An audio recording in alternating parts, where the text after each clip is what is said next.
I attended a lecture seminar held at UCSB, that's University of California, Santa Barbara, and it was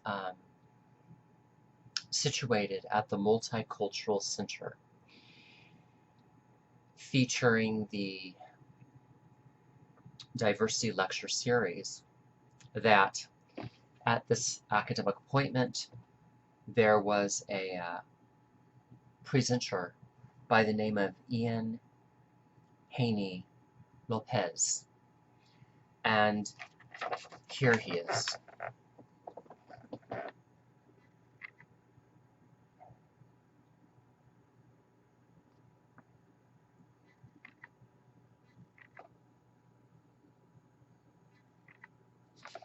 All right, and the whole lecture came from the marketing and his book titled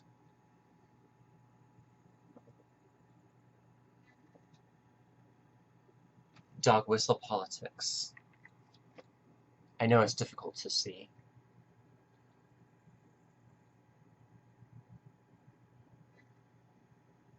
Sorry if it hurts your eyes.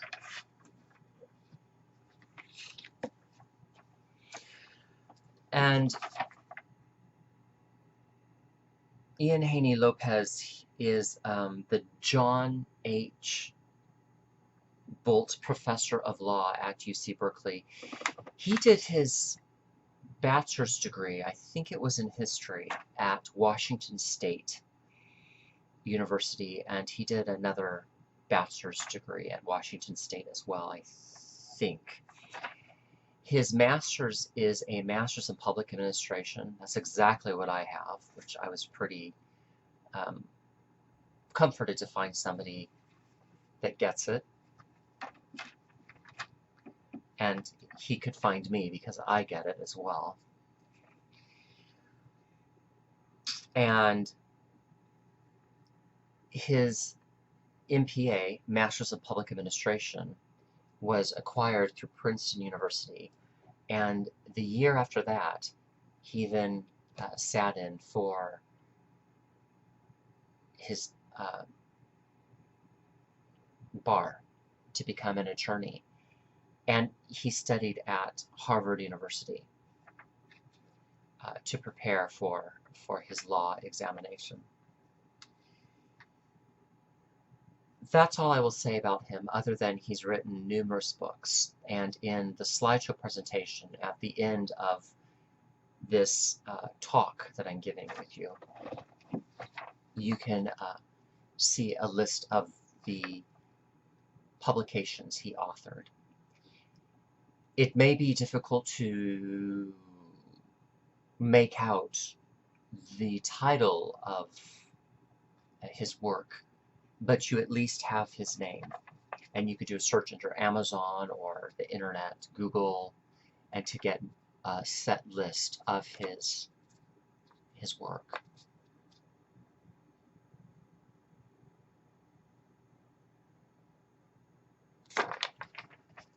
All right, and concurrently he teaches law at UC Berkeley, like I mentioned. Basically, there are two themes in the American political landscape for today.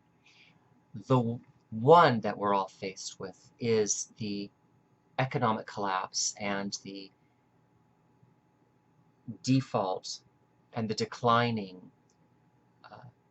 opportunities for economic security. And by not having solid economic opportunities with a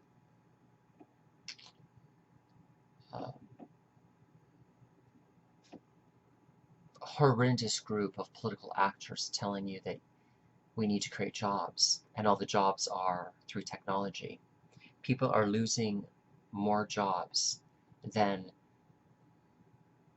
employment opportunities being made in America. So if you feel guilty, or you have a friend or a family member that feels guilty because they can't get a job or they lack training, please comfort them and tell them that that's okay. They don't have to feel guilty. They don't have to feel like the government's breathing over their shoulders and they need to commit suicide. Okay? Facts is that any advancement you want for the economic sector, you would do best pursuing technology. The second issue that's dominating American politics is this coursing underneath a lack of economic opportunities is race. And Ian connects both by showing how racial pandering in politics convinces many white voters to support policies that favor the extremely rich, betray the middle class. And so this guilt and this shame that folks are engaging with in their psyche is because of the pressure of racism.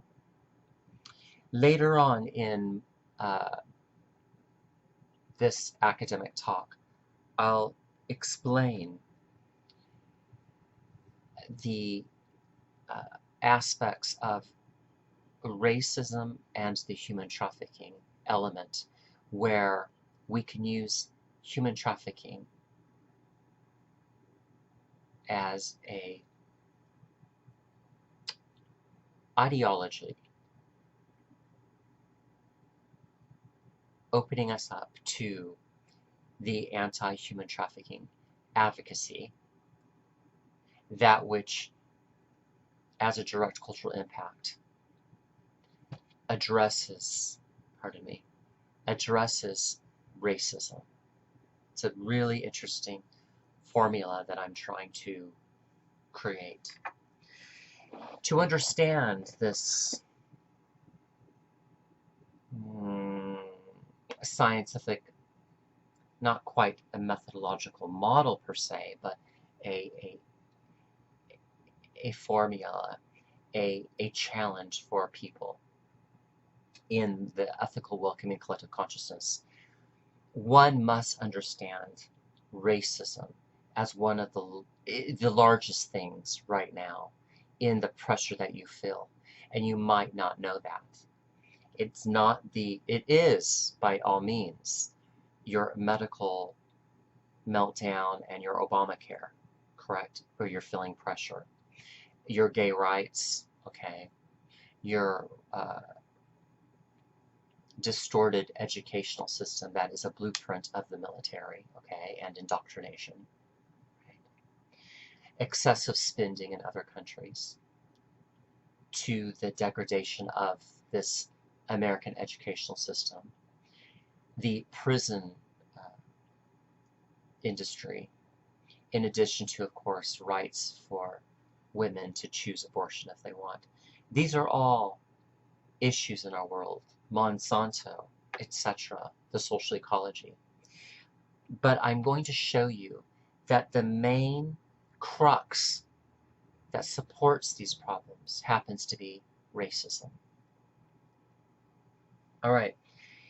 This lecture that I attended was co-sponsored by the Center for Blacks Studies Research, the Center for New Racial Studies, the Office of the Associate Vice Chancellor for Diversity, Equity, and Academic Policy, in addition to the Office of Equal Opportunity and Sexual Harassment, Title IV Compliance.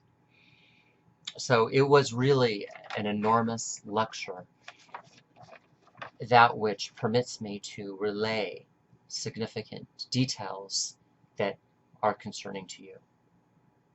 So let us begin.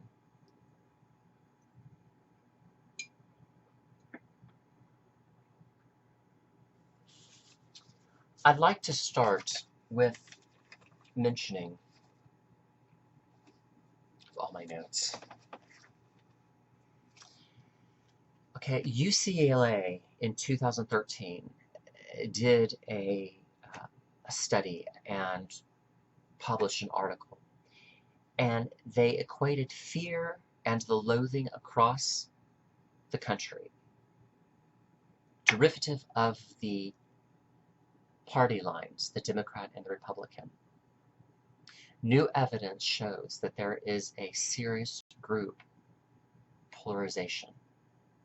Polarized, like the North Pole, it's a pole apart from our continent. It's separate. It's been polarized, okay? That's a great example using geographic sighting. Polarization is two things that separate, okay? That could be the white class and it could be the black class. It could be the Mexican, Latina, or it could be the Filipino and their separation. It could be the gays, all right, and the Christian movement, all right? So there's this polarization, and social science, as well as alternative social media commentaries, have done surveys and questionnaires to relay that never in the United States history has there ever been such divisiveness. Okay, that's a real huge complaint. And then when you get into personal relationships, people are turning on one another and saying they don't trust one another. Okay, if we have such a flourishing economy from technology, why is this criticism holding us hostage? Okay, what must be harnessed? Yes, and that is racial issues. Okay, it's a very important point as we go along this talk. Now, the title of the book,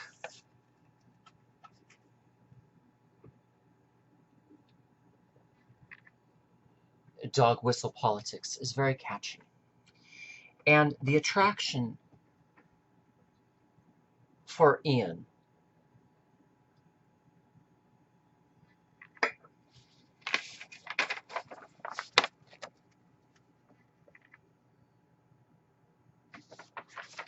was that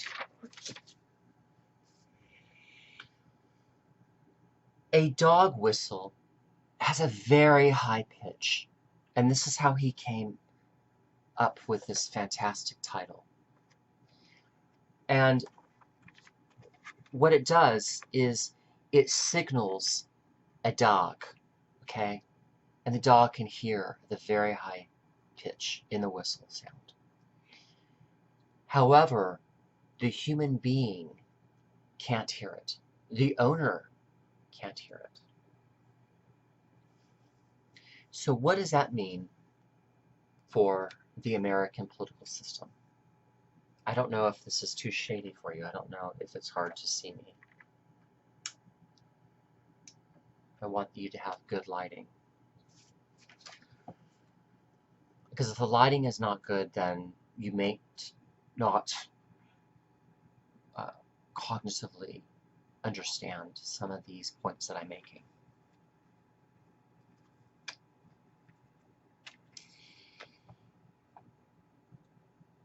A dog whistle being silent is exactly what public administrators and politicians use. They speak in code where the general public can't hear it.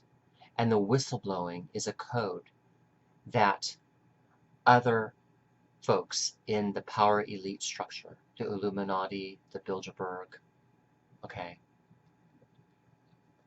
can hear. Examples would be because of racism is terms like the food stamp queens, okay, or the black guy standing in line for a T-bone steak, okay. These are derogatory. Or when the Republican Party points their finger and says, oh, over there, the foreign aliens, okay. the Republicans are basically saying when they say foreign aliens is the Mexicans, the migrant workers, okay, the blacks, okay. There is code, right? Now this could be generalizing, but in all the history of civil rights movement, to have this type of derogatory rhetoric coming out in code is a neuroscientific or a neurolinguistic study on how the people in the general public start engaging in fear, okay? Scared of homelessness, not knowing how they're going to get their bills paid, okay? Food shortage. Will they be able to get the job without the skills when they can't get any government aid? Okay. What cost is there to the American people in lieu of these terms?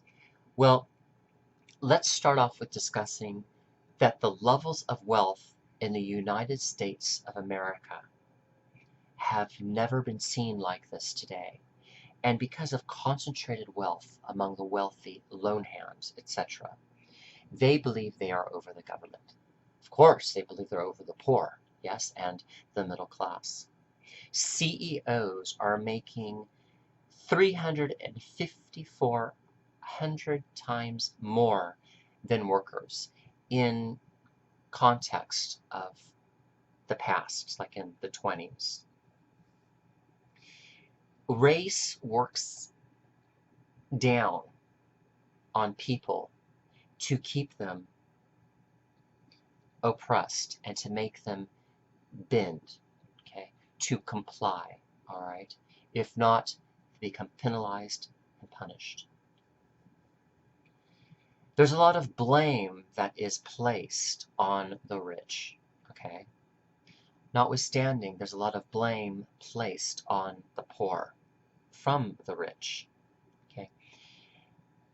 Irregardless of race and ethnicity, that is a dogmatic system based on a money complement and approach to how to get rich.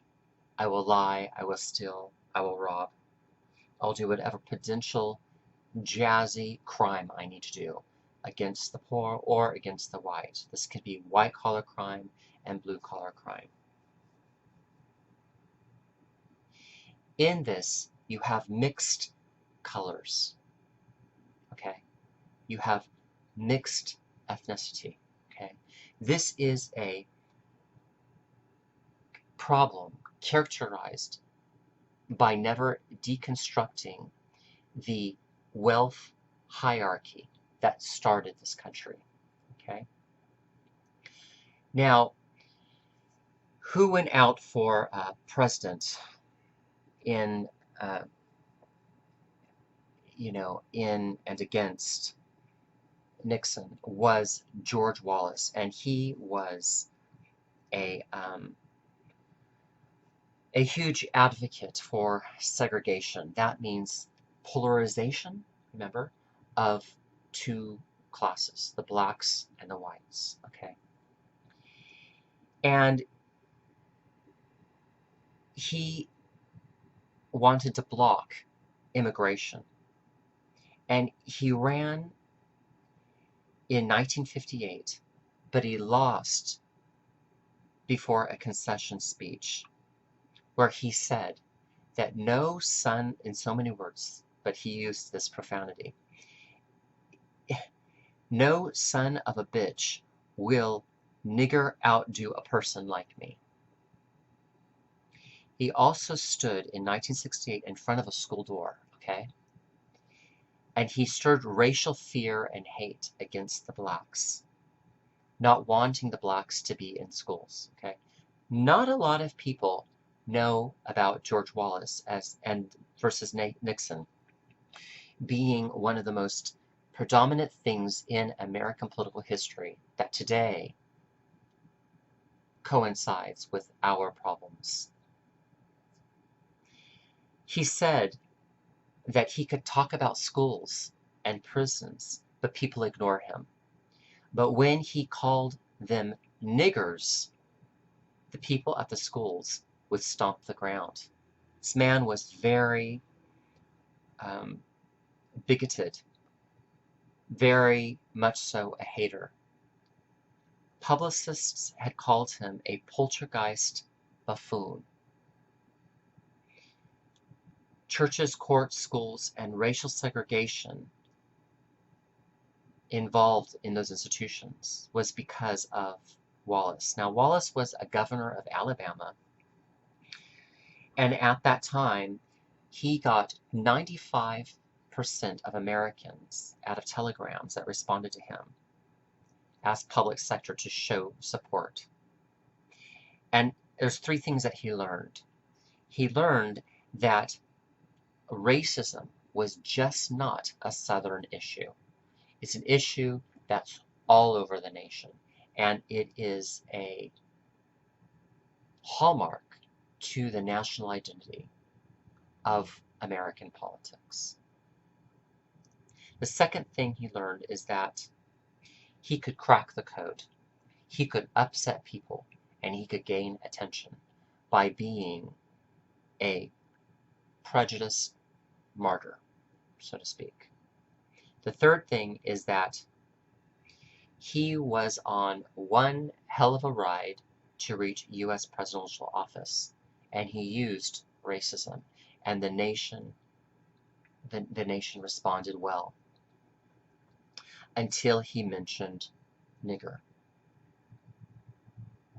The Wallace versus Nixon debate was that Nixon would win because of law and order, and he promised us to slow down school segregation, the polarization, and he also forced busing to integrate races, and the prejudice would end. Okay.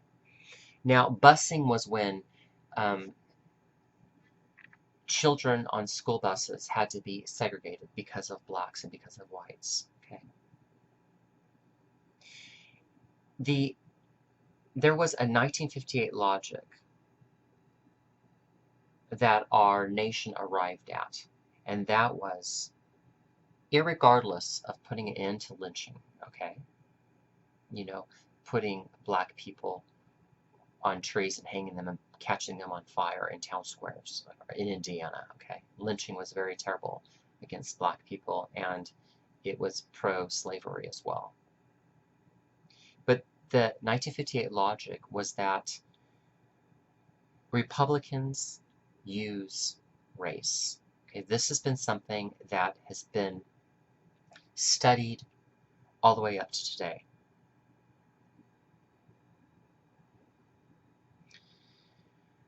All right, now moving right along.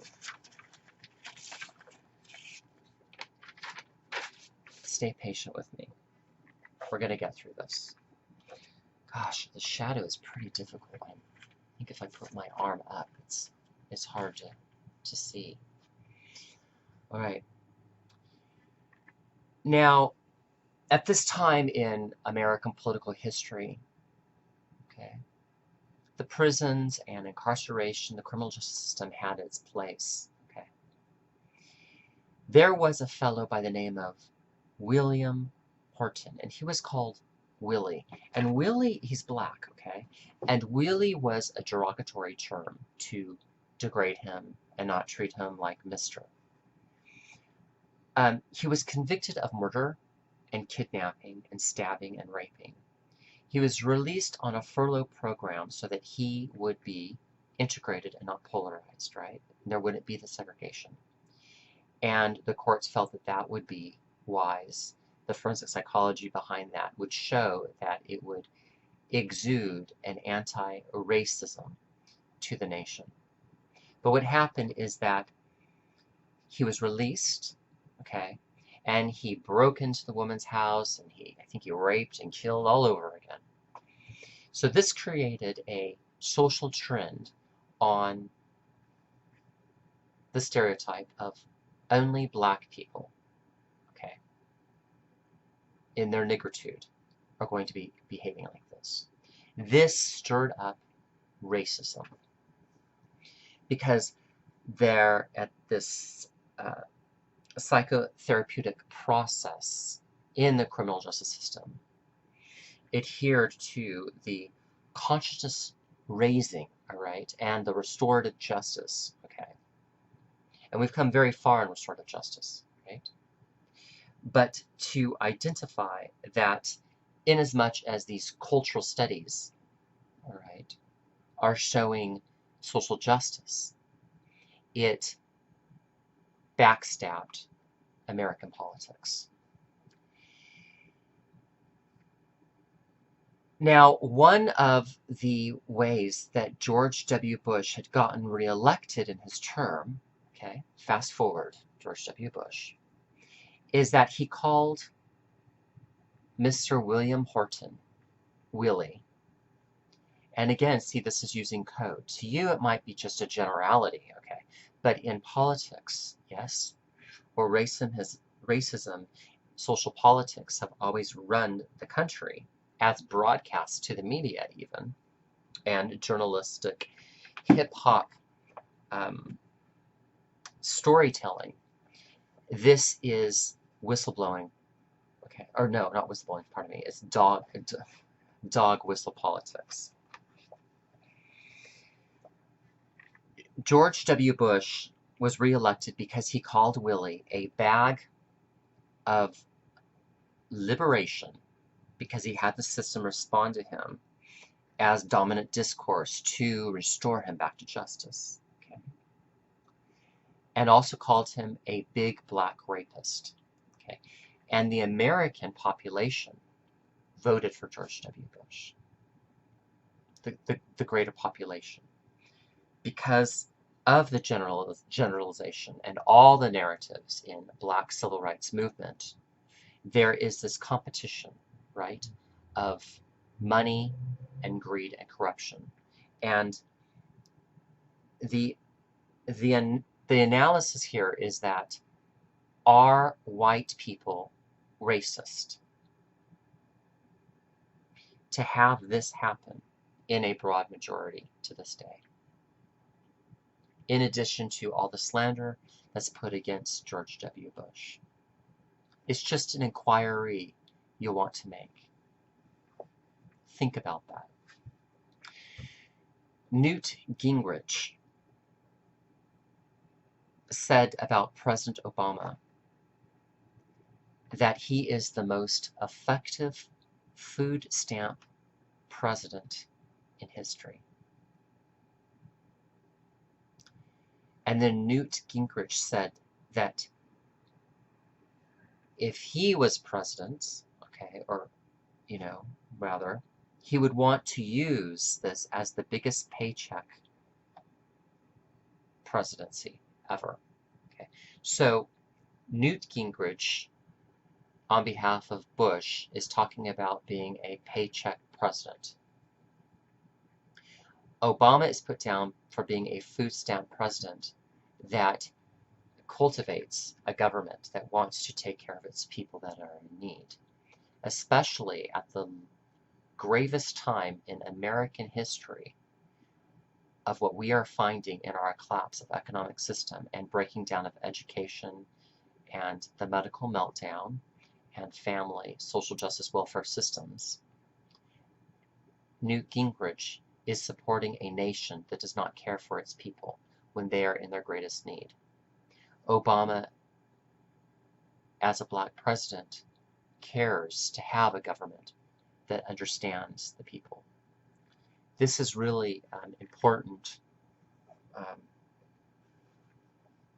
acceptable leverage that we need to make around social justice prevalence and democracy promotion without force, okay, is in effect understand the process of manipulation that's used through code. The team for Mitt Romney, or called the Mitt Romney team, came out with former Governor John Sununu, the Republican of New Hampshire.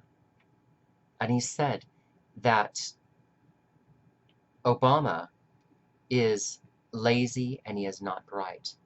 So even the Mitt Romney team is using racial rhetoric.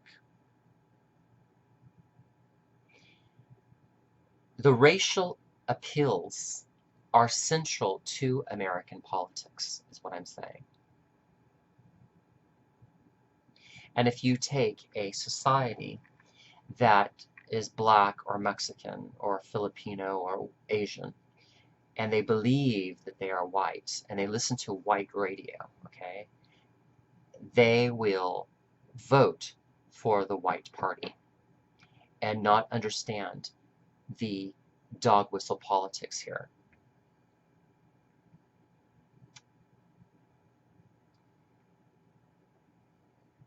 There's a lot of be afraid of terrorists, be afraid of Muslims. It's about the state rights to deport you, okay, or to incarcerate you, or to wiretap you. There's this fear, okay. You may also note that Romney said in one of his campaigns that he doesn't have to care for 47% of the people that don't want to work. 47% of these people that don't want to work don't have medical care, and they're going homeless. And apparently we are told that what should resonate with us is that half of the country are takers and they need to be reduced. Racializing government is the problem. It's highly racist. That's why a lot of people don't want to vote. That's why they just don't want to hear about their news and their politics. Because they might not know that it's dog whistle politics, but they can feel in their spirits this oppression. People are in crisis now more than ever before. And to have Mitt Romney say these things, and the Mitt Romney team say these things, all right, all the way back to Bush, and have the broad majority among the whites stand up for this. The Republican Party is 90% supported by the whites, and the voters are 59% conservatism around all race.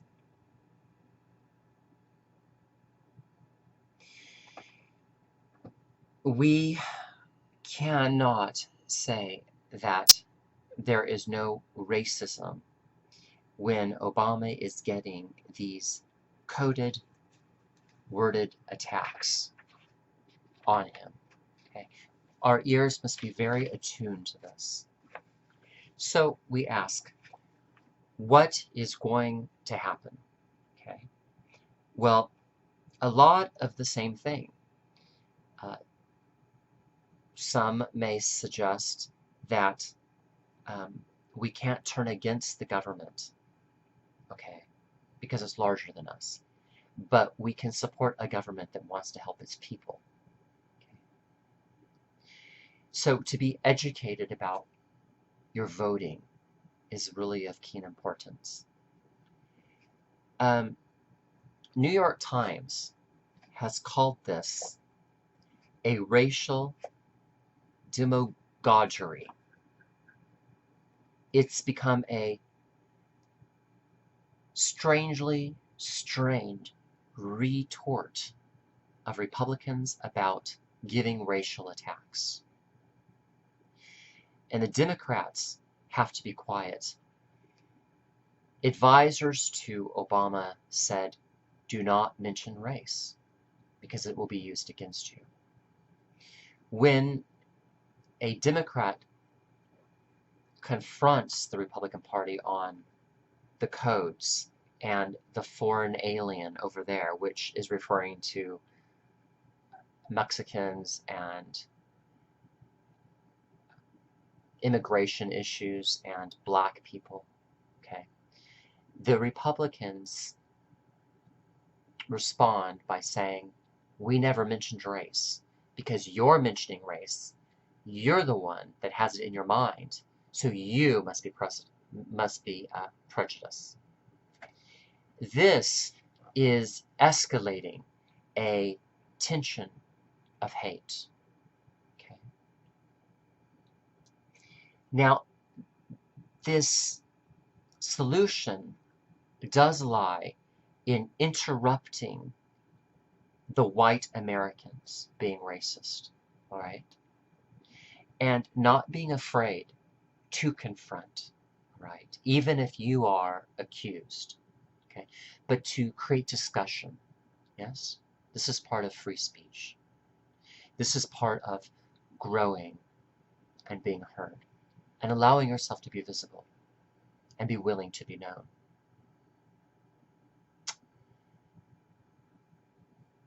Race is a dominant language, right?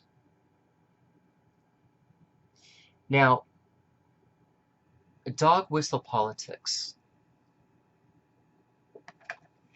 how coded racial appeals have reinvented racism and wrecked the middle class, continues. It's not so much a race theory book, okay, which you can surely equate that with the literary truth that it gives. And it's not quite only a political narrative, okay? But it is a challenge for us to absorb the beauty of race and ethnicity and to be open and be okay. There is a geography and solidifying aspect that's threaded throughout every American city, and it's based on the cultural notions that whites have to be afraid of the blacks or the Mexicans or even the ghettos or the slums. We want an anti-racist movement inasmuch as it appears to be stuck right now and can't quite be put into an agenda for addressing this because the money system is completely collapsing, and whatever we accept may be highly fascist and highly communist. So because the clock is ticking, we in our discourse, public discourse, elevated dialoguing, must embrace this diversity movement and have a value of belief in a movement for civil rights. Okay. Civil rights still needs to be self-actualized, self-realized. It's not about the law, okay? It's about centrally hijacked brains with cultural meaning to be against those that are different than us, or different than you. Okay. This is not a 1970s where there's the sexual revolution and this hippie movements that we dealt with, 60s, 70s, this type of feminist movement coming out and women saying that they want to get a divorce and going into the 80s movement. This is a 1920s movement with severe racial conquests that we must use as an opportunity, as a convention to create a immediate meaning for our current generation and the generation to come on what it means to be open-hearted and open-minded and open-armed. Open arms. Yeah.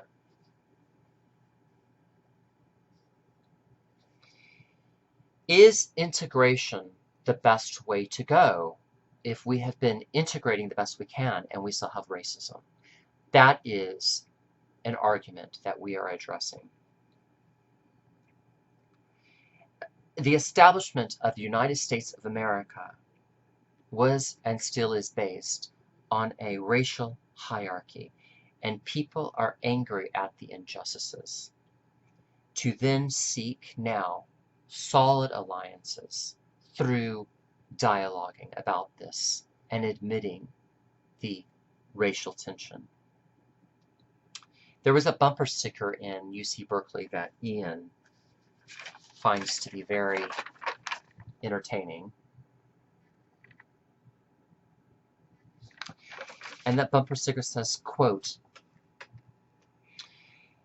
"If you're not angry, you're not paying attention." That's so true. That's so true. Anger can be the part of your human rights, civil rights, liberty constitution. And it doesn't need to drive you to the ground. Okay? A dominated culture in racism will not refrain from making people afraid. Okay? And it uses sex, and it uses money.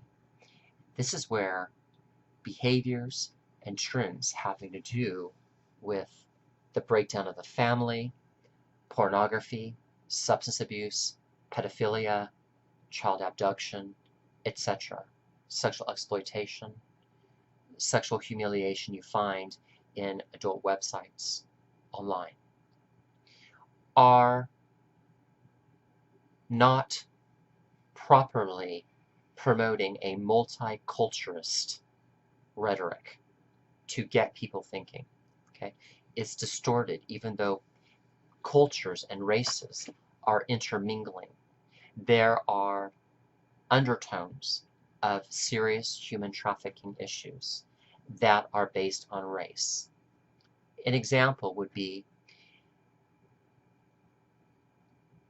the stereotype that all little girls are from Thailand, or from parts of Asia, or India, or Colombia, or Mexico.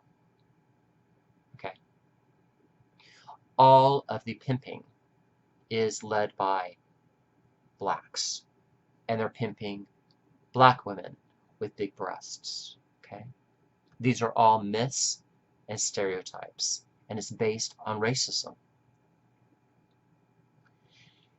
The Latinos and blacks think they are white, and they will allow themselves to be manipulated by white money among public administrators and politicians and slanderous and secretive government employees, right?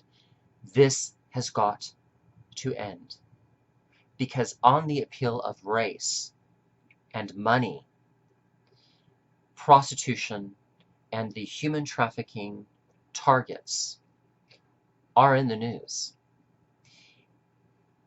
Human trafficking is occurring all over the world, and it deals with world culture.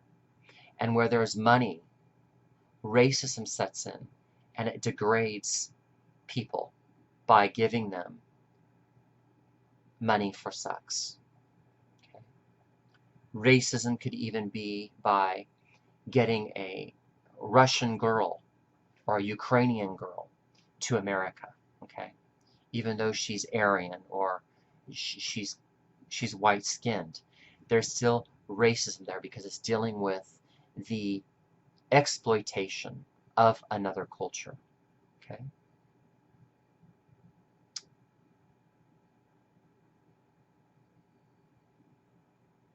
Politics create super rich neighborhoods that have opportunities for you and myself to start racial justice activism, okay? To see through the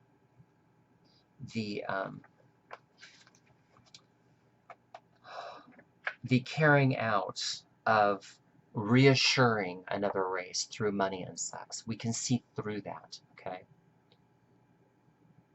This is very important in applying structural approaches to narrative and non-narrative situations with history or no history that we're learning about. Because the history of racism lies in what we've discussed. And so you can see the narrative that is backing up, that has manifested such patterns of crime. Do not be opposed to racial justice activism, discourse, dialoguing. Don't be afraid of the truth, and see the government that expects to step in as an interventionist government while a party, a polarized group of people, are still managing this type of hate.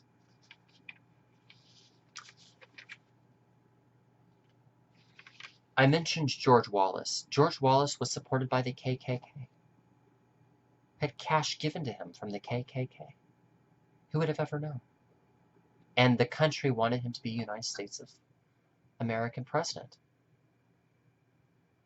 So cognitively understand that there's a lot of people hurting and we are in crisis.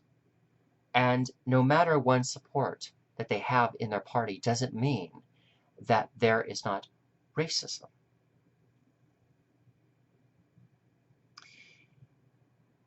When people are in crisis, they tend to blame others.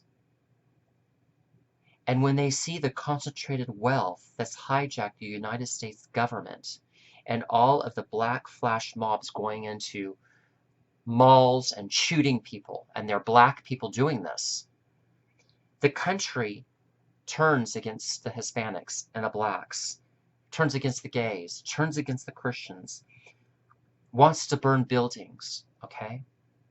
Turns against the Asians and the Mexicans.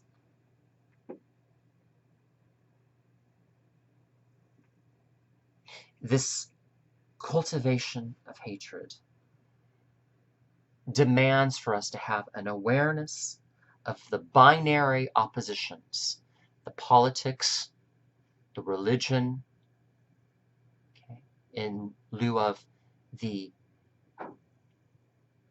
human rights campaigning that's failing us, and how racism and human trafficking is really tied in a knot. And there's limitations to the value system that money is the rule of law. Okay? Money can be dirty, money can be corrupt. The sex, the racism, the code that's coming out of dog whistle politics. With that being stated, my challenge for you is to, gosh, this shadow is so terrible, please forgive me, is to educate yourself on the moral and immoral fabrications of the politics. Dankeschön.